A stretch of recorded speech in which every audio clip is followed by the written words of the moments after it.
My name is TJ Halliday. I'm the state coordinator here at Maine. We have a very good session here for you tonight. Today's session is the first of four presentations we're going to have throughout the month of October and into early November. We ask that if you want to participate with questions, please put your questions in the chat. We'll try to field those and have those for Mark at the end of the meeting. At the end of the session, we will open up the muting for everybody so everybody can communicate if they want to. But in the meantime, as you go through the material, if you have questions, just put that in the chat. Very special guest tonight. He's been a Trenton official for many years, including the state championship level. He's been a president of Board 20. He serves the national level in the Constitution Committee and the Audit and Budget Committee. The one thing that impresses me most about Mark is he's been injured often over the last couple of years, but he's still found a way to contribute to our program. He's one of our more respected speakers in the state of Maine, and it's a pleasure to have him with you tonight. From Board 111, Mr. Mark Bridgham. Thank you, TJ. Appreciate the opportunity. Good evening, everybody. I know we're up against the Bruins in hockey and the Celtics playing in Philadelphia for basketball, but we're going to talk basketball and we're going to talk communication. TJ actually used the word communication in his introduction, and we're going to talk about communication tonight. Are we on the same page? And we, as the proverbial, are the officials. This presentation is going to cover specific place situations and how both our verbal and nonverbal communication between officials is vital. We'll talk about sight of foul, double whistles, rotations, last second shot coverage, dealing with coaches, and dead ball efficiency. And that's what we're going to try and do tonight. So we're going to try and get this thing to click. Okay, why isn't it clicking? Why am I frozen out? Crap. Just click on your screen and then use your arrow.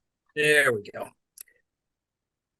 As we probably should do in any presentation, we should probably define what we're looking at. And the topic tonight being communication. I borrowed it from Wikipedia, and it's the imparting or exchanging of information or news.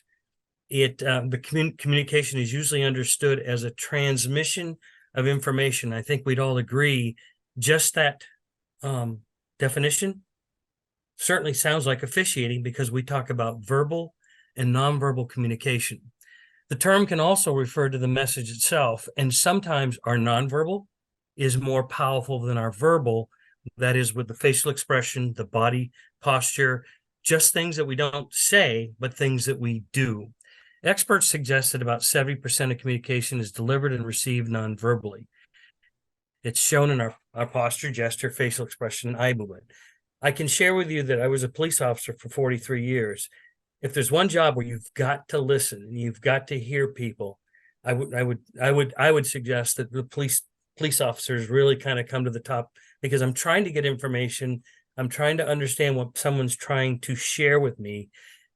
And if I'm not paying attention, if I'm trying to talk at someone or over someone, I could miss a very important piece of information. And I would imagine if we said, gee, that sounds a lot like officiating, you might at least give me a, yeah, I think so. This is only going to be a review. This is not gospel, as in if you don't, it's all over, but it's a food for thought with the videos especially. You'll look at them with me, and you'll say, gee, I might have done that a little differently. Or at halftime or end of game, if I had a post game with my friend, might I share something that I thought probably could be done a little different? We're only going to see them when your moment comes. I think the question I have for you, and I'll just put it into you now, will I be ready? So let's get started on this. As a gee whiz moment, I asked Miss Julie if she could share with me from our handbook, our guide and manual, how many times is communicating actually referenced? 84 times. I'm thinking out loud that our guide, our manual, is really sharing the importance of communication as officials. If we're to be successful, we need to be on the same page. You'll find communication in our newest officials pregame conference card. many of us in the room are rolling our eyes, probably going, oh, geez, he's going to talk about the pregame. And I've been doing this for 100 years and I work with veterans and we don't really need to talk. Even just a few minutes to kind of reset yourself for the night is absolutely vital. The maintaining of eye contact, making sure we have the table taken care of, beckoning of subs, transferring responsibilities, just a whole ton of things that come out of our verbal or nonverbal communication. It's so very important. So why worry about it? Well, each night we come to the gym, you bring your own style of officiating with you. This sometimes doesn't always work with your partner. A good pregame, even just a few minutes, can really make the difference between success and disaster. And sometimes these short pregames can give you a temperature check of where you and your partner are in working this contest. By nature, again, I'll reference being police officers, we're type A, we take control. Sometimes that's not a good thing because, again, I take control. I hear what I want to hear. I say what I want to say, and I may miss something very important that's either coming back to me in a verbal or a nonverbal way. Others that you may have worked with have a more laid back approach to dealing with people, places, and events. And I would submit to you that having those types of peoples that are different in their nature can certainly make for an interesting night on the floor. And these styles could easily create undue stress within the crew. So when we pregame, what do we pregame about? Yep, you're seeing it and you're probably going, yeah. We talk about our whistles and good eye contact, double whistle situations. Who's going to pick that double whistle up? Or how are we working it tonight? Pressing situations in a crew of two, we always remind ourselves we don't want to run away. We want to stay in case of a press. Rotations by the lead or the center. We'll talk primarily about that in a crew of three. 3-point tries in a primary coverage area in 2 or 3. Again, if our trail in a crew of 2 bails on a shot, that leaves our lead with 7, 8, or all 10 players battling for rebound. Timeout procedures, location of our officials during timeouts. We'll talk about Maine, the main way we're going to do it, the process we're going to use in Maine.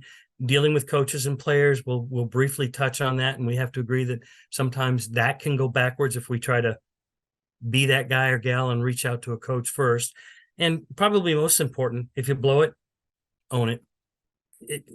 I haven't in 43 years had a perfect game because I haven't been able to email and send TJ a DVD of the perfect game and resign, send my resignation letter and saying I did it. I'm still trying to do it because there's always something in our games, either pre or in the game, that I didn't do well, and I'd love to have a do-over, but it's just not possible.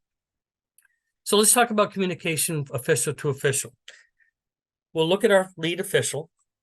There'll be a shot attempt. The trail steps down and watch. Boom, very quick. He'll kind of go through the players, but again, his partner, as he rolls into his reporting, will beckon a sub, and notice his partner looks over his shoulder and is very comfortable. These guys have probably worked together before, and it's not a stiff or a robotic act. And he's moving through, his partner's going around. Notice the players, though, they tend to be huddling just for a moment or two before they realize, oh, we're going to have a ball out of bounds on the end line. So again, we want to make sure that our partner knows where the ball is going to come into play. Have we finished reporting the foul? If we're beckoning a sub, we want to make sure that our administrating official knows, I just brought in the sub. Last thing you want to do is have somebody yell out, hey, ref, we got six players from white on the floor. That's embarrassing. So we want to make sure we take care of business. So take your time at the spot of the foul, around the players, at your reporting area, crisp signals to the table. And then if there is a substitute, make sure that we're letting our partner who's going to administer that throw in or whatever, that you've got a substitute for them. Here's one, 3-person, see the lead, see our trail. We have the double whistle. Did we talk about this in our pregame? Did we have this? Again, kind of a college style sort of reporting. He's moving and bang. His partner did drop his arm pretty quickly so as to prevent us from having that sudden realization, the lead looking up going, oh, my center has his fist signaling. And the question that we might ask ourselves is, did our lead give the floor a good sweep after starting his signal process, realizing that there was another official who had a ruling? So double whistles can be a challenge. And we just want to be sure that if you're the lead coming across, did we see our partner, and did we do something that we probably might have a conversation maybe in the locker room after? So this is always a tough one. And let me try that again, if that will come up for me. We'll watch. The center really has a pretty good look at it, stayed on his side. And then of course his partner goes, and that's a block, and we're going to go with it. Okay. Here we have officials in the rotation in our press coverage. It'll be probably spoken about with your interpreters, and someone will probably have a presentation on press, but we want to remember our press coverages. We don't want to get too anxious and leave in a crew of three. We want to keep the players on the court boxed. If we have a stretch, players from back court and front court, we want to make sure that we have, again, a good view of all players. So we may have to go down the court a little ways. The center coverage across court in transition is probably most important. Notice that our lead and our trail, they could be straight lined with the ball on their side and not have the best look. If we have a strong C, the center may come across and actually have the best opportunity to rule on contact and rule it correctly versus the two of us and trail or lead guessing because we saw players flying or what appeared to be contact when in fact there was none. So as a C in a pressing situation, your value just increased exponentially. So don't give up.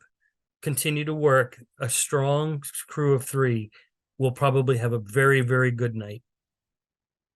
Here we are in press coverage. If you'll watch I think you're going to find he's actually the trail official. He's going to get what I like to call the toast and jam. He's going to be toast here, and then the jam is going to be that there's contact, and he's got to do the best he can. Notice that he took a very tight he took a tight turn to under the basket. And if you can kind of see it down in the bottom right-hand corner of your screen, the center official also has a foul.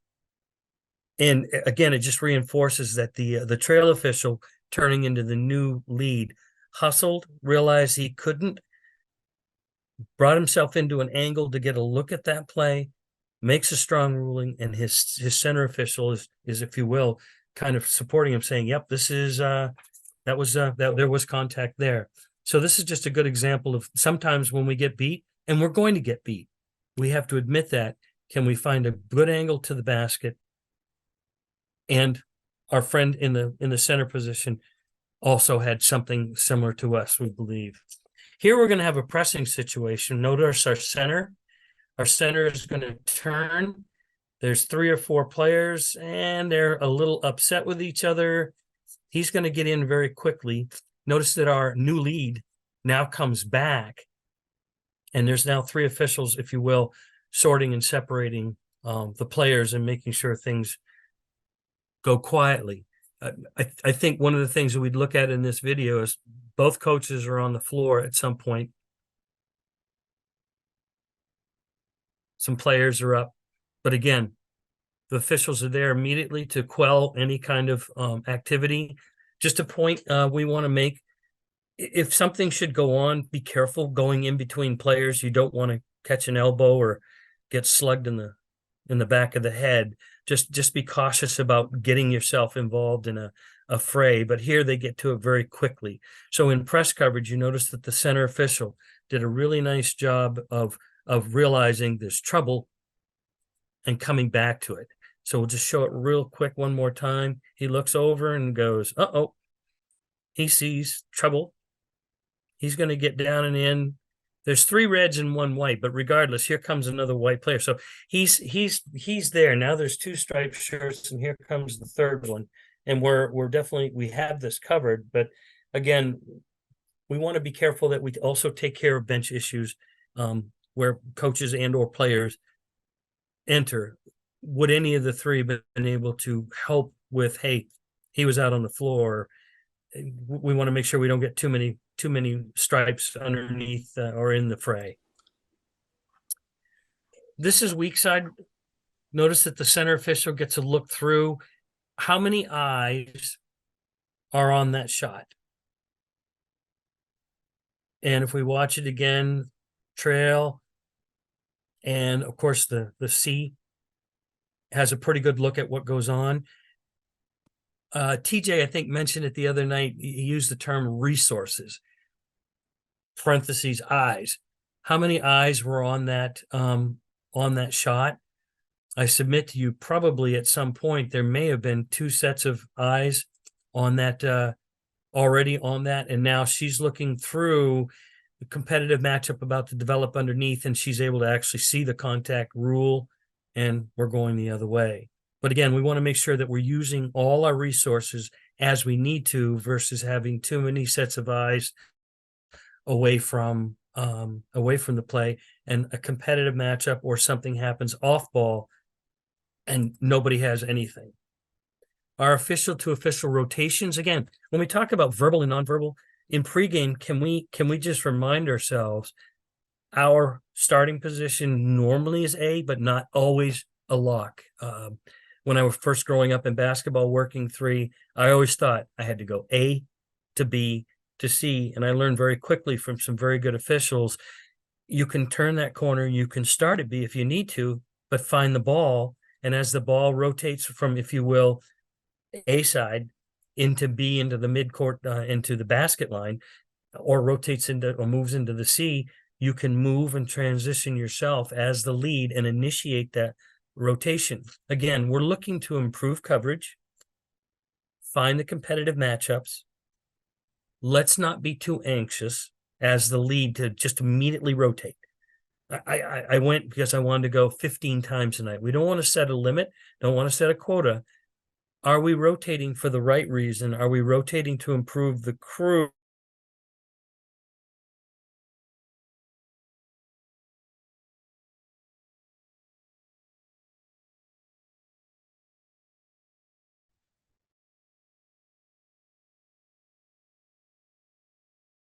We may not be able to do as many rotations.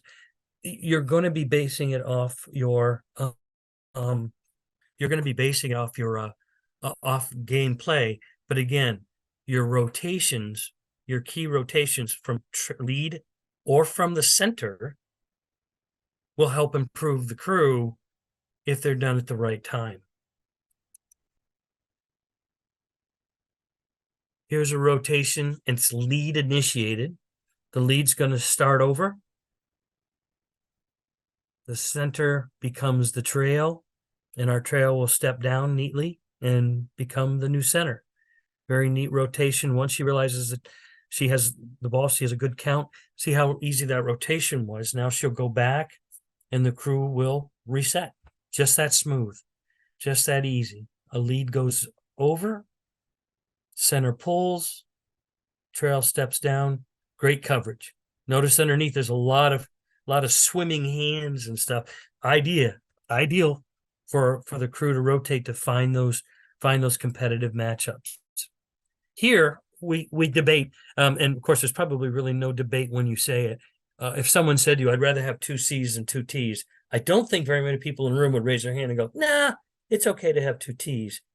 I think what we'd say is, yeah, we're looking at having 2 C's, which makes this just a little bit better for the coverage. Notice that if you will, the C didn't really move. She's now supposed to be a T, and she's staying right where she is because there's a lot going on. And again, we can see that the two ladies, though they're almost across from each other, I would suggest it's better to have 2 centers versus 2 trails.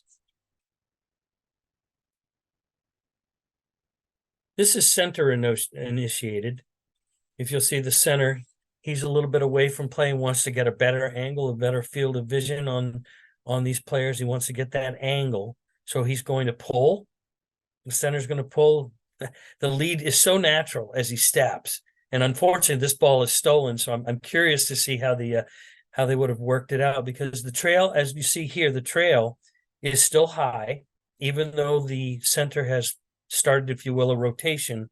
But if we catch it, if I can do this right, and start it again, if you'll, well,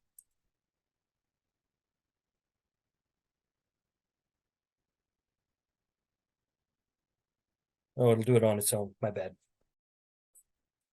Well,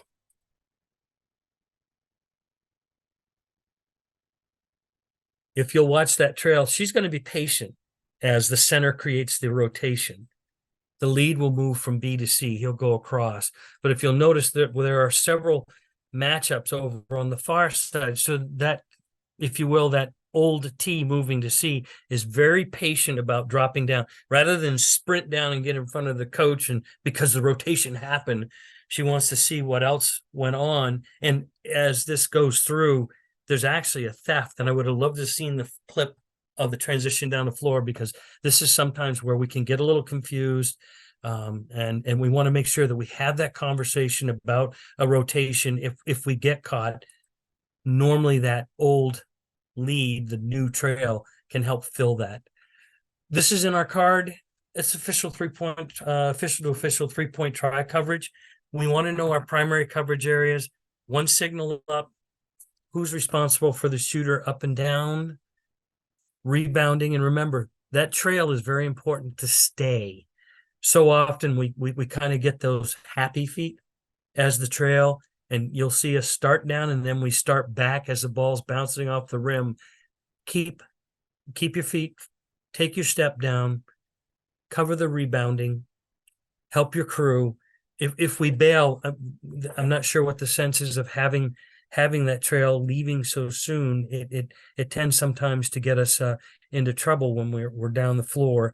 That trail needs to step in and be brave, be bold. And of course, the center has to be patient and wait for rebounding, and then we'll go down the floor. But this is your primary coverage areas. This is the page that they're on actually in your guide. And they're in the pregame manual as well, or in the pregame card. Here we have a deeper T on a crew of 2. The signal for the 3-point shot is made. If you see right here, look at your free throw line extended. Count the players. Well, there's only 1 out here, so that must leave me 9. We kind of don't really take value for our resources in this, in the sense that if we step down, maybe we have a better angle. Maybe we can make sure about this contact here. Our trail stepping down probably would have had a little more value. But again, just a good lesson for us when we talk about a crew of 2 and we're working deep in the corner with the rebounding. So trails, be brave, step down, and try and stay and realize there's going to be an opportunity that you're going to get beat down the floor, but helping the crew in that sense would be great. Here's an example of a trail. This is the 3's being signaled, watching the trail close down. He only takes a couple of steps, but it really does make a difference when you look through. See how we can see through rebounder 1 and the green, I believe it's number 4. See how that's really shoulder to shoulder, and it looks okay. It really does. I submit to you, if our trail had taken a couple of steps back and then tried to rule on that and say that there was contact, somebody might go, wow, that was a long way. So just thoughts on that, just for us to see a couple of steps as that 3 in 3, that trail really helps with the coverage. And again, what do we have here? We've got 1, 2, 3. So we have 7 players literally almost in the paint. And we certainly in that 3-second area, we want as many eyes, as many resources in on that rebounding action as we can. So real good job there, staying with it. Here's the last second shot. This is problematic. 1.1 seconds on the clock, so we know we can catch and shoot it. The center does a very good job of indicating, yes, I have the shot. She looks across, strong signal, really strong signal. In our pregame, folks, can we talk about what we're doing with end of quarter, end of half, or end of game situations? We don't want to be hanging. We really don't want to be hanging. She makes the signal. Our trail and our lead are kind of near the bench. It tends to allow somebody to give us an opinion about what we thought. And of course, in this particular situation, as we probably figured it would happen, watch the bench when she says, I have the shot. Everyone's going to point at the trail official because he's what? Yeah, he's the closest guy to the shot. But we know by our protocol, by our policies and procedures and our manual, opposite the table in 3 makes that signal, and we want to get out of there. So this is probably a pretty good video to a video clip to ask yourself in a crew of 3, what are my responsibilities with little or no time on the clock if I'm not the ruling official? We want to get out of there, and we don't want to be hanging around too much. So something we really should work on in our pregame conversation is last second shots. Our timeout positioning. This is a quote right from our manual. When the ball is dead, it is vital that officials remain alive. That comes right out of our manual, and our dead ball efficiency, I think, is an emphasis. We want to make sure that we're aware of what we're doing. Here is our positioning in Maine for 30, 60, and injury timeouts. 30-second, 60-second, and injury timeouts will be center of the circle to the table, and where the ball will be brought in on a sideline and wherever you're going to be. Designated spots, table side, we're going to be, if you will, using basket line, and there'll be an official in the center and the official directly across from where the ball would go in with the ball. Here again, we want to remember that we don't want to be dreaming. What time is my dinner? When's my anniversary? And somebody goes, where's the ball going in? And you go, I don't know. You're the guy with the ball. You're supposed to know those things. We have to focus on where we're going to be and what we're going to do with the ball. Who's going to get it? Where they're going to get it? And those kinds of things. Your timeout positions between quarters. Center, basket line. Mid-court division line with the ball on the hip in the direction that we're going to go with it. On a free throw, when we have the timeout, again, basket line. At the free throw line of the team that's going to shoot, and again, the ball on the hip. We don't put it on the floor. We don't dribble or bounce it. You know, it's not time to wander off. We're in a 30 or a 60-second timeout, and we need to be thinking about where we're going to go and what we're going to do next with the ball. So again, our pregame is so very, very important. That looks really, really the same. Why? It is. Look at that. This is with 3-person. Your 30-second, 60-second, and injury. We'll use basket line and the ball at the designated spot with the ball on the hip in the direction that we're going. If we have a designated spot and table side, we'll go straight across basket line. And again, that official will be approximately where he's going to step in and place the ball, but we'll all be in a line, 30 seconds. So we're going to use the basket line, and we're going to use the jump circle division line for our spots. Yeah. Here's your between quarters, and on the free throws for 3-person, again, your basket lines. And these are in our book. It's just very important that we just remind ourselves where we're going, so we don't have officials wandering around and all. If we need to get together for something, be brief. But if you need to get together. Make sure that we know, hey, there's only 2 seconds left on the clock. Somebody have the clock. Who's got the shooter? You've got the shooter. Okay. Then my responsibility is get the ball into play, and whatever needs to be done, this is the time to do it. We don't want to delay putting the ball in play. but we may need to have that conversation. Do it quickly, and back to your positions and get ready. Our dead ball efficiency includes moving to your assigned floor positions and looking professional. We don't want our mind to wander. We need to focus on where we're going in the next few seconds. Communicate or conference with your partners when needed, but let's not make it too often, but certainly make sure that we know where we're going.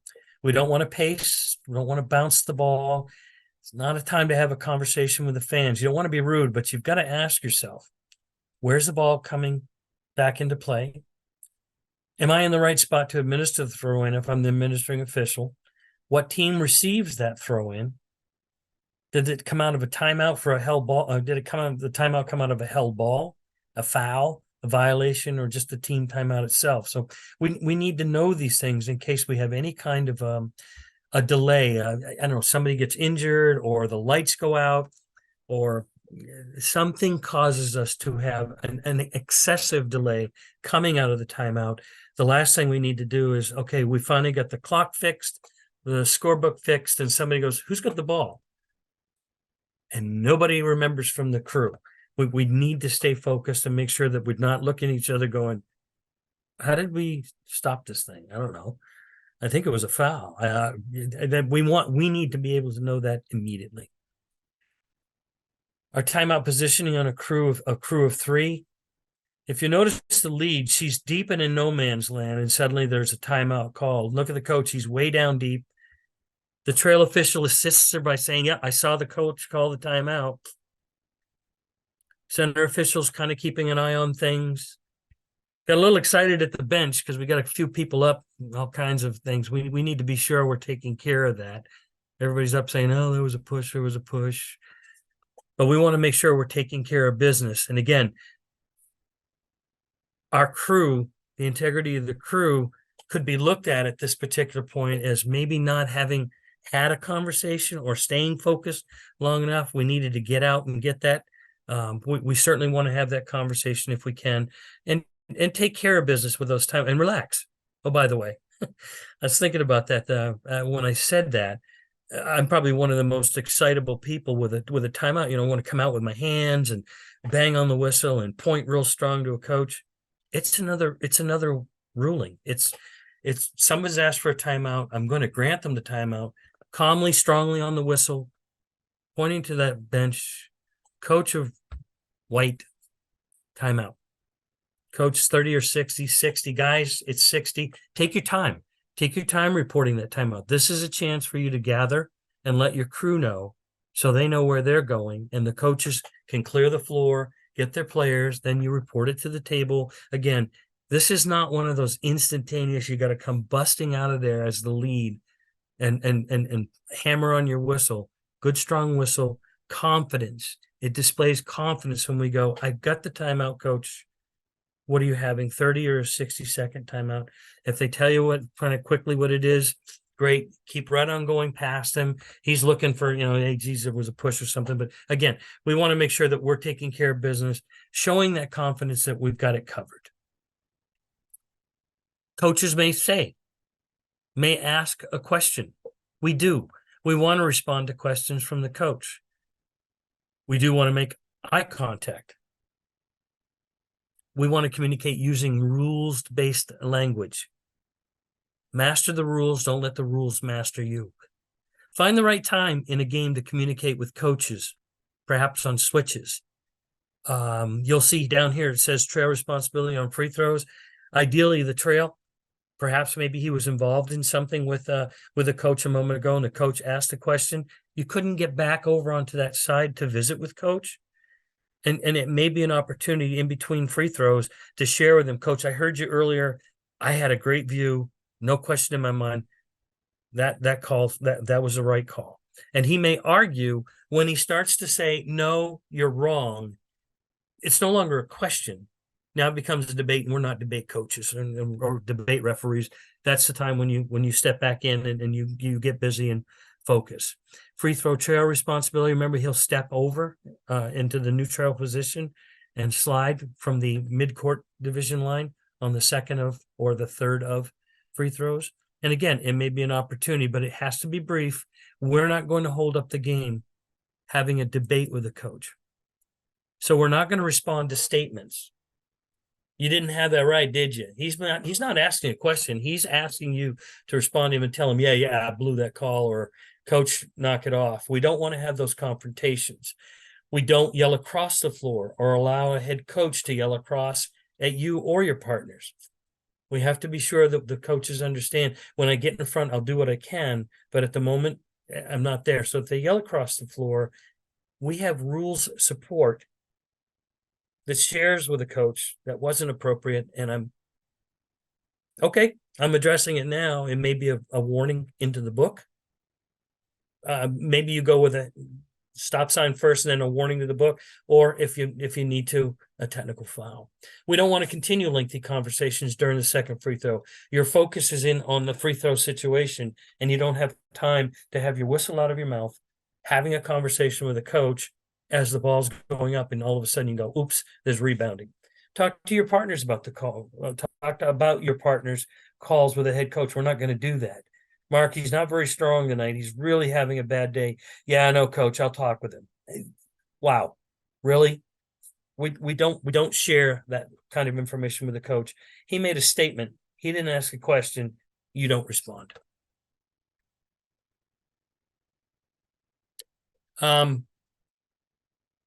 This is probably the really, you had to put this in? Yeah, officials are like fish. They only get in trouble when they open their mouth. If you go seeking out a coach, you're going to get cut. You're going to get bit, and you're not going to be able to shake them or her for the remainder of the night, because they know they got in on you. So please think about this before you go offering yourself to a coach. Is this really what you want? Do you want that chasing you around the rest of the night because they're going to own you? You want to be strong. Respond to questions, rules-based. If they have statements, you don't respond. No, let's go here. If you're explaining to a player your angle was excellent and you're satisfied with your ruling on the play, what this may do for you is this may actually, sometimes players especially, they may casually lean over and smile while they're setting up for a free throw, or as the ball's getting ready to come into play, and they look at you and go, geez, that was a pretty tough call. They're testing your confidence. If you look at them and go, yeah, I'm pretty sure I got it right, you're not going to make him feel really good about what else goes on the rest of the night. Have that confidence. Share what you saw. If you're satisfied with the ruling, we move.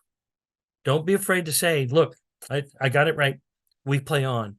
And you don't have to be a horse's tail about it, but certainly you want to let the players know, I had the angle. I'm good with it. Ball's in play. Your ball, we run. Okay? So keep that in mind. Well, sometimes the players will look for that confidence level. Certainly the coaches are, so the players probably aren't too far behind him. Admit the possibility that your angle was compromised or misleading, especially when you look at a coach and you go, geez, that could have gone either way. And you go, coach, it's possible that you had the better angle. It was compromised or misleading, and you'd be open to a review of that play. I'd love to be able to see a video, coach, but we're going with what I've got. At least you're conceding. I'm not telling you one more word, or I don't want to hear any more about it. You're not being that way. You're simply saying to them, you know what? Your view, my view, we move on. But you may share that you might have had a bit more. He might have had the better angle, or she might have had the better angle than you on seeing that play. But what is. No official is perfect. We all have our rulings we want to take back. I'm certain those of us that are on the call tonight can probably rewind and find something even from the last couple of seasons, that there was a play in one of the games that you go, I'd really like to have the video. You know the call is wrong. If you know it, own it. Apologize and move on. There's nothing more disabling to a coach than when you look at him and say, you know what, coach? I kicked that. I did. I made a mistake. I'm going to be better. A lot of coaches will take a step back, put their hands in the air and go, okay. And they really appreciate the honesty sometimes when you just say, I'm going to remember that one. So keep that in mind. I hope you all have a great season, a warm and safe as much as we can season this year. And I hope that you'll also have a great season of communicating with your partners and the coaches and players. Have fun, and hopefully I'll see a few of you. Questions? Yes, Mark, that was outstanding. We really appreciate you doing that for us. Could you expand a little bit on how we should properly resolve double whistles? We see a lot of double whistles, especially in a crew of two. Where should they occur, and when they do occur, how should they be resolved? Yeah, we have that dual coverage area in two, and we should probably have a conversation about that. And in our pregame, if we have one of those double whistles, normally what I've always had shared with my partners is if it's coming to me, I own it. And if we can get on the same page with that coverage on a double whistle, we probably will avoid some of the conflict of the center official holding or the trail official coming down with his fist still in the air. If it's coming towards me, why don't we say tonight, if I'm in the lead and it's coming to me, I'll take it, and make sure that our partner knows that, and we apply that throughout the contest. Hey, very good. Appreciate that. I have a question about coaches' interaction. Have you ever had a time in your entire career where you've told a coach, I might have missed that one, and gotten a negative response from a coach? No, I've been on the floor 43 years. Coaches, I find, at least in Maine, coaches, they really appreciate the fact that you said, I kicked it. That was it. It is what it is. I'm probably going to have to buy my partner a Pepsi on the way home, and they'll laugh. They get giggling at you because they're like, "So you're telling me you blew that call?" Yes. No further questions from the. It is what it is. And I bet you there's people in the room that will agree that if they've probably had that conversation with the coach, and the coach has not responded, just raised their hand or said, "Thank you." Yeah. Obviously, we can't do that more than once in a game, but No. But there's a time and a place, and as you gain more experience, you'll learn to share that. You know what, coach, I did, and they're very good about it, at least in this state, for getting you to say, I didn't quite get that one right, and I'll do better. And I don't know what else you could respond with other than, okay. That's great. I got an important question for you. Is a shark really a fish?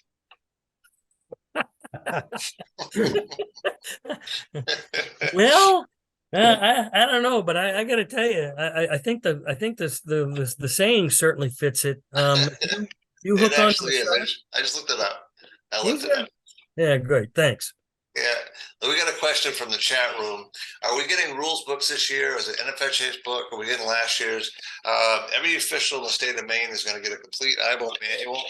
I don't know if you can see my screen, but again, the IBO rules guide, the Crew of 2 manual, the Crew of 3 manual. If you do want an NFHS rule book, you can get one by ordering one through the NFHS. I don't know what their price is. I know Western Maine has gotten some for themselves. I know Down East has got a few. I don't know, Julie, if you've got any up northern Maine, but every board has kind of gone on and got some rules books if they need them. But I'm going to tell you right now, this IBO rules guide is probably the best document to learn the rules that you have. So give that a run. And I'm going to tell you, if you're used to seeing rules references and you're used to those things, Julie Goop will put this document into the rules guide. It's a cross-referencing document, and it shows all the actual NFHS rules and then the corresponding rules guide references. So it makes that rules guide really handy and really effective. So hopefully people enjoy that.